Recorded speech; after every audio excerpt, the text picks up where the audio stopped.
Hey guys, just to check in on the cooking kettle. I took and scrubbed the heck out of it with the old barbecue brush. Get a lot of the stuff off of it. Got it cleaned up pretty good. Took a little damper off the top. Sprayed it down with the high heat just to see how it would look. It looks really gray. I'm not sure if it's going to darken it or not, but this is the first step.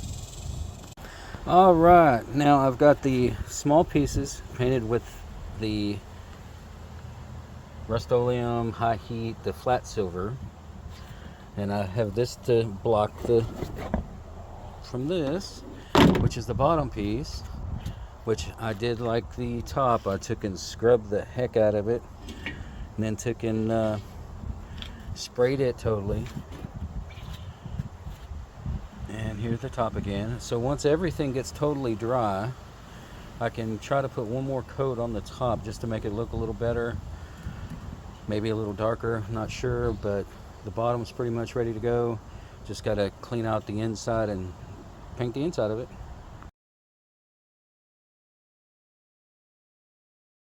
Alright, another update on the cooking kettle. This is the bottom of the lid. I've scrubbed it totally out and then painted it.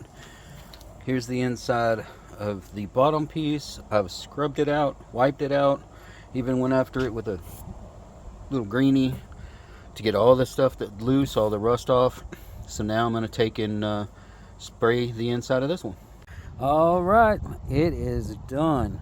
I took and redid the top piece with the cement gloss so that it would look better. It comes out darker than the flat black for some reason, but everything came out great.